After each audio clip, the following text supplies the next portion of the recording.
आहे गोकुळचं श्रीखंड. अगदी जिभेवर रेंगाळणार. जिभेवरच नाही तर मनावरही रेंगाळणार. गोकुळ श्रीखंड, मनावर रेंगाळणार. कोल्हापूर आपण शाहू महाराजांच्यामुळेच जगतोय असतं. इतर शहरांची जी डेव्हलपमेंट आहे ती हळूहळू गव्हर्नमेंटला करायची पण आपण सेल्फ मेड आहे आणि महाराजांनी जे करून ठेवलं त्यामुळे आपण आहे. त्यामुळे प्रत्येक गोष्टीला जर त्यांचं नाव दिलं मी तर छत्रपती तारांचा देखील उल्लेख केला शाहू महाराजांच्या. कारण हे विसरूनच चालणार नाही आपल्याला योगदान, कधीच विसरून चालणार नाही. स्पर्धा घेताना सुद्धा म्हणत असतो क्रिकेटच्या असतील कुठल्या शाहू महाराजांच्या नावावर स्पर्धा घेतला. मी माहिती आहे क्रिकेटची स्पर्धा घ्यायला तर माझ्याकडे टीम आली होती. म्हणलं आमच्या नाही महाराजांचे नाव घ्या. आपण आदर करणार. आता परवा आपण मला वाटतं महापौर साहेबांनी आरोग्याच्या विषयी स्वच्छतेविषयी चांगला राईट होता.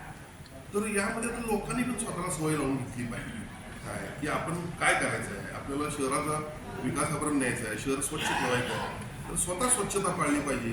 म्हणजे अनेक ठिकाणी आपण बघतो व्हिडिओवर असे पटकन टाकतात लोक पळतात नदीत टाकतात.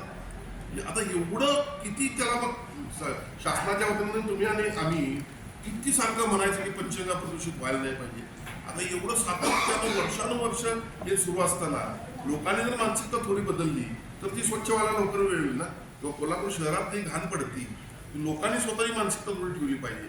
म्हणजे लोकांची मानसिकता थोडी बदलणं पण गरजेचं आहे आपल्या, असं मला वाटतं. चांगले आहेत पण ती थोडं त्याला तिथपर्यंत नेलं पाहिजे.